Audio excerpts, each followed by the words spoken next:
Hi everybody, I'm Dave, and I'm here on my extraordinarily ugly couch to tell you about this.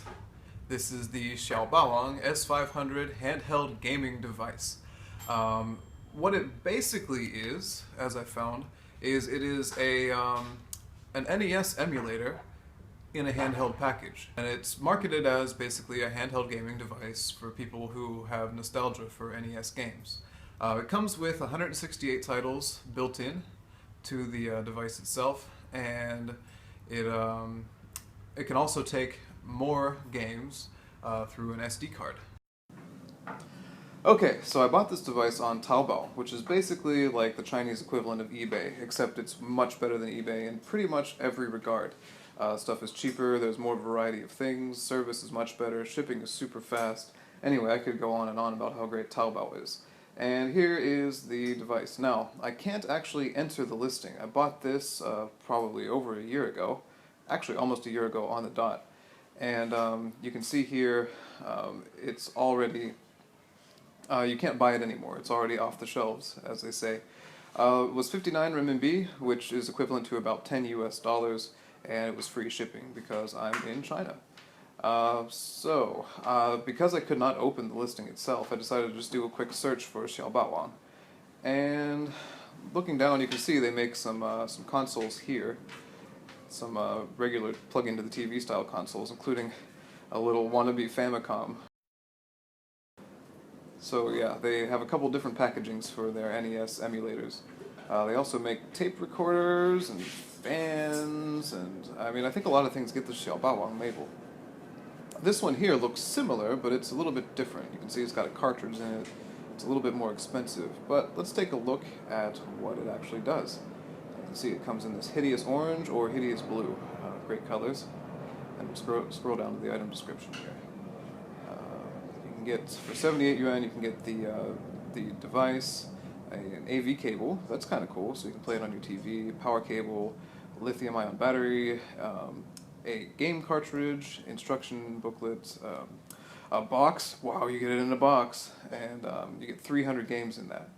And then the 88 yuan version gives you double controllers, so you can plug controllers into this one. So this one's a little bit better than the one that I have, but I'm sure it's still probably not very good. Most of these are kind of half-assed, and therefore they're compromised in a lot of ways. And I can talk more about that a little bit later. Well, let's see if we can find what I actually have. This one, it's still the RS-80, it's not the same thing. You can see that xiao even makes devices that are just tiny little TV boxes, where the emulator is probably actually housed on the controller. So they make a lot of different products, and those products are probably not 100% legal. They probably rely on pirated ROMs. They are emulators after all. This one I've seen in Hong Kong a few times, and I was tempted to buy it, but I'm not going to.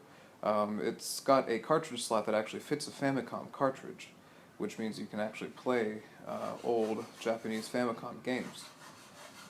But that's not something I want to do because I don't own any Famicom cartridges, and I'm not about to start buying them.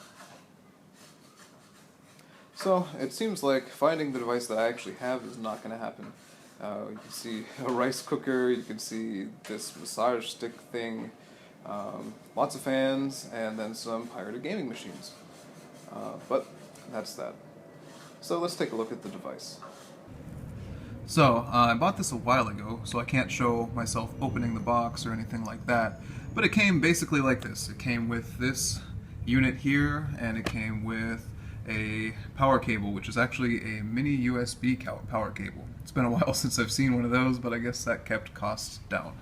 The first thing that I noticed is that it's made of extremely cheap plastic. It's like really, really cheap stuff. The build quality is not very high, which is, kind of what you'd expect from a $10 pirated video game system. It did not come with this SD card. I put this in myself later on. So we'll take a look at the device, and you can see here we've got a D-pad, which is actually 4 separate buttons. We have a reset button right there. We have the screen, and we have these four buttons, which are actually square, X, triangle, and circle, like in the PlayStation style. Then there is a sound button. This sets the sound between 3 different levels, and there is a... Oh wait, no. I forget what this one does. I'll tell you later. And this is the sound button, which changes the sound to 3 different levels. Up here, it looks like it has shoulder buttons, but they're just for show. They don't do anything. On top, there's a power switch. There is a light to tell you that it's on when it's on. And there's also the USB plug, which can be used for charging. And I think it can only be used for charging. And then here is an SD card slot. On the back, there's a battery door, and you can see, if I open it here, there is a rechargeable battery in there, which comes with it. Or you can pop it out, and you can also power it with 3 AAA batteries. I've never tried the AAA battery function though, because I just charge it. Here it has like a little loop. I guess you could tie a string around that if you wanted to add a little handle or something to it. Okay, so I'm going to pop the SD card back in, and let's turn it on. So I'm going to flip the power switch up here. You can see the light goes red, and we have 2 choices. The sound is really annoying and kind of loud, so I'm going to turn it off. You can see here's 3 different sound volumes. This is the loudest one, this is mute, this is the lower one, and this one's the medium one. I'm going to turn the sound off because it's really annoying. Okay, and you can see there are 2 choices. There is built-in game, or built-in games, and there is SD card game.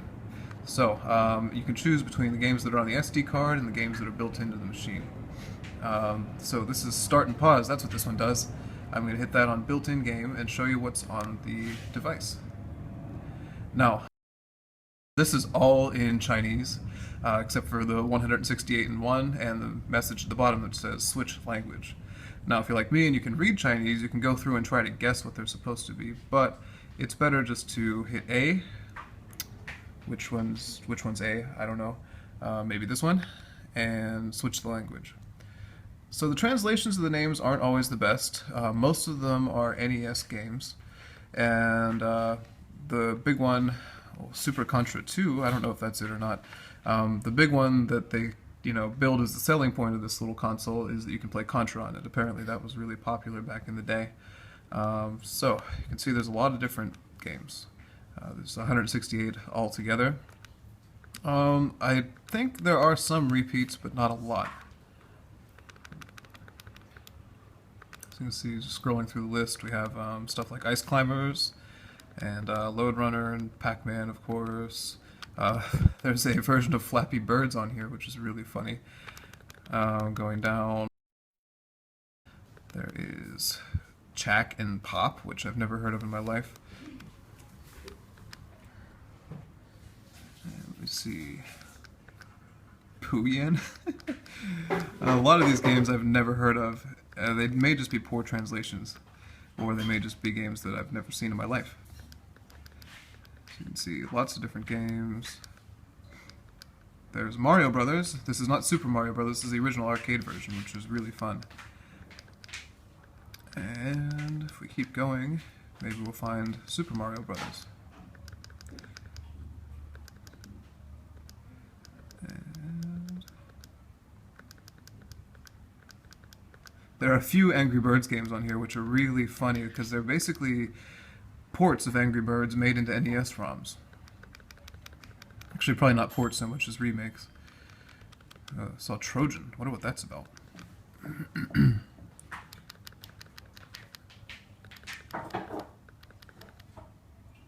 And I think I skipped Super Mario Brothers, so we'll just keep looking for it.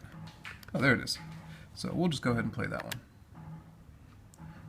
Oh, no, I just changed the language back again. Alright, so we'll hit start on that. Okay, and then it boots into the game. I'll go ahead and put the sound back on because this game has got okay music. And we'll do, I don't know how you could possibly do a 2-player game, we'll just do 1-player game.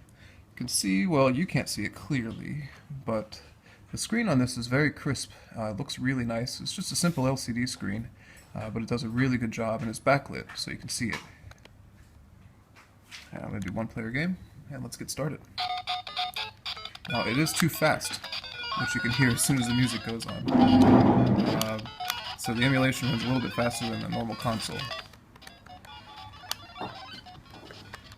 But it is basically just a ROM of the NES game. The other problem with this is, so the top two buttons are actually rapid fire triggers, and then the bottom two are just regular buttons. But run and jump is kind of reversed, so it's a little tough to control. Case in point, I keep running when I want to jump.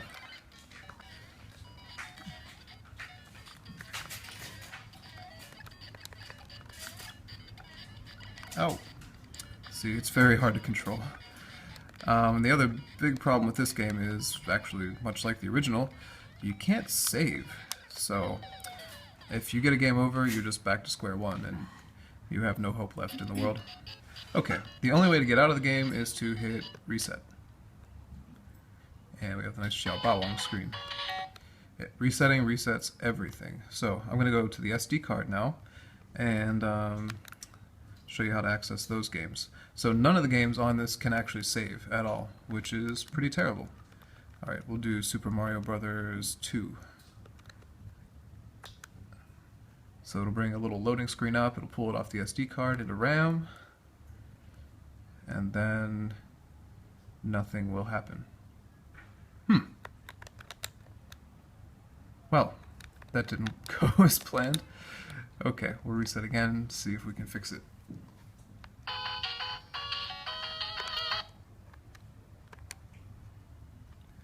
We'll try Super Mario Bros. 3. So not all of them are actually compatible. Oh. Nope, that one didn't work either. Maybe we'll try the NES version. And really, that's the same ROM, I've just changed the file extension. Yep, changing the file extension helped. So we'll go with Princess. Princess is really the only choice in this game. And see, falling from the sky, just like we do. But once again, without being able to save the game, it's kind of a pain to play. That and with the buttons being reversed.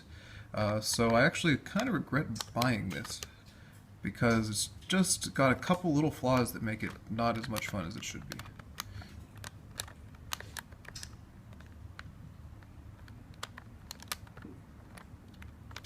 Anyway, that's Super Mario Bros. 2. Everybody's seen that before. Okay. Okay, let's just look at a few more games on this thing and check them out. So we got, I'll go back to the built-in games.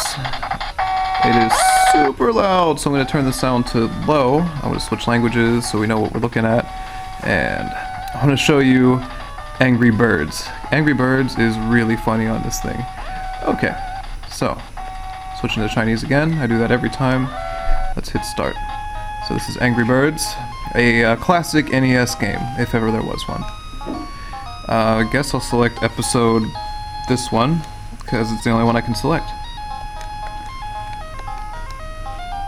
And this is really slow, really slow. Okay, select level 1!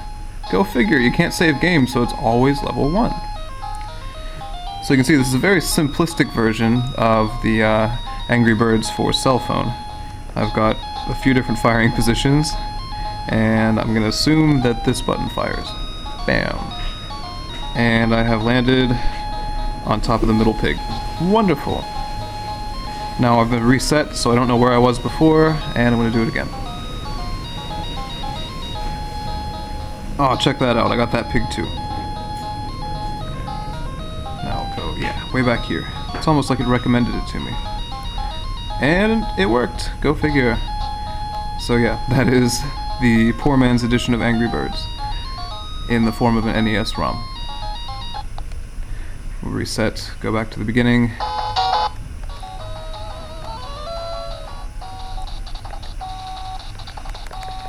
Now doing this all the time, like going into, you know, resetting it, going to Chinese mode and everything, it gets kind of annoying after a while. So that's just another reason that you end up getting sick of playing this thing after a while. Bubble Bobble's really fun. Let's look at Flappy Birds. Here's another one that did not come with the NES. Alright, you ready for the best version of Flappy Bird ever? I am. Push select. I can't do that. Start works too. What the hell? This has nothing to do with Flappy Bird. In fact, I don't know what I'm doing. I'm walking through space right now. There's a blue thing, can't do anything with it. There's this thing, can't do anything with that. This game is garbage. Oh, but it says Flappy on the map, that's nice. Okay, I can go down here. Oh, I can eat the red ones. Okay. Oh. Now I'm dead.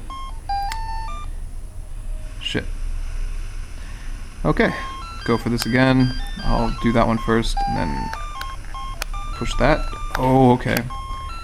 I have no idea what I'm doing, or why I'm doing it. Maybe I can push this guy. Nope. Okay, well, I got to the end. Nope, I'm dead. So I don't know what the point of this game is. Okay, reset. Alright, back to build-in game.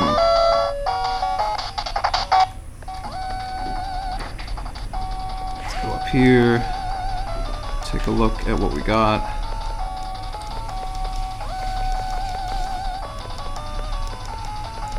I have Burger Time, famous game.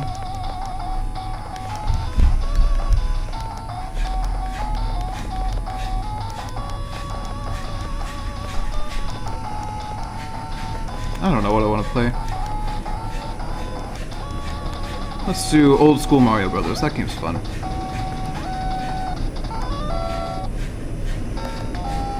By the way, you can only choose one player game A because there's no select button on this machine. That sucks. Now this game is actually one of the most playable ones on here because you really only need jump and run. Uh-oh. Got a red turtle now. Didn't make it in time. Now I got an angry red turtle. And I mean, this is exactly like the Mario Brothers arcade game. It's one of the most playable ones on here though because it's really true to the original. It only needs one button, so the reversed buttons doesn't make a big difference. And because you don't really care if you can save this game. So that's about the story with this device. I could show you me playing some games on it for a really long time if I wanted to, but I don't think there's much of a point to that. The upshots of the device are it is really cheap. It's only $10 US, and it can play any game. For the NES, basically. Well, not all of them, because some of them aren't compatible, but it plays most of them. The screen is really clear, and the backlight's really good, which is a huge, huge benefit. The battery life, the batteries last a really long time in it. And it's kind of cool that you can put in your own games using the SD card slot. The downsides are, however, pretty numerous. The build quality is terrible. The controls, as I said, they can't be modified, they can't be changed, and the A and B button are in the wrong place, so it makes it really hard to play anything on it. The sound is annoying, and there's only 3 volume levels on it. At least you can mute it though. And you can't save, and the fact that you can't save games on it makes it really kind of a problem. Like, you can't save a game, you can't start and then pick up wherever you left off before, which means it's only good to play for a short period of time, and you never want to work too hard on a game because you're afraid that if you die, if you get a game over, you have to start over from square one, or if you need to turn it off and turn it back on again later, you'll have to start from the beginning again. So that's it. If I had a chance, would I buy it again? Probably not. Although it is really cheap, and it is good for, maybe half an hour of entertainment if you really have nothing better to do. So, there it is. That's the xiao S500.